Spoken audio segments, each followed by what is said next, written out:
ایک دفعہ کا ذکر ہے کہ برف سے ڈھکے پہاڑی سلسلے کے درمیان میں کیلاش نامی ایک شخص رہتا تھا۔ کیلاش ایک بہادر روح تھا جو ہمیشہ برفیلی چوٹیوں میں نئی بلندیوں اور چیلنجوں کی تلاش میں رہتا تھا۔ ایک موسم سرما میں جیسے ہی کیلاش ایک مشن کی مہم پر نکلا، اچانک ایک طوفان اترا جس نے اسے اپنی برفیلی گرفت میں لے لیا۔ ہوائیں زور سے چلیں اور برف باری آندھی تیز ہو گئی، جس کی وجہ سے کیلاش کے لیے حفاظت کی طرف واپسی کا راستہ تلاش کرنا ناممکن ہو گیا۔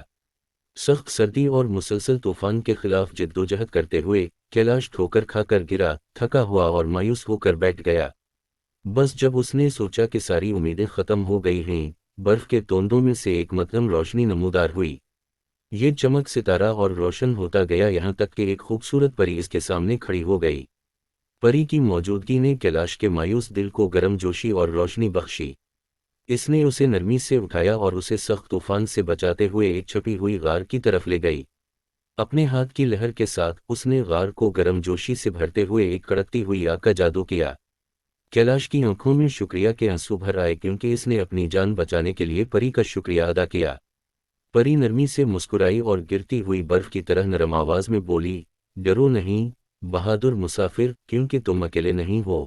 اب آرام کرو اور جب طوفان گزر جائے گا میں تمہیں صحیح سلامت گھر پہنچا دوں گی۔ اب کیلاش آرام سے سو گئی۔ جیسے ہی کیلاش پرسکون نیند میں ڈوب گیا، وہ جانتا تھا کہ وہ ہمیشہ پری کی مہربانی کا شکر گزار رہے گا جس نے اسے اس کی تاریک گھڑی میں اس کو بچایا تھا۔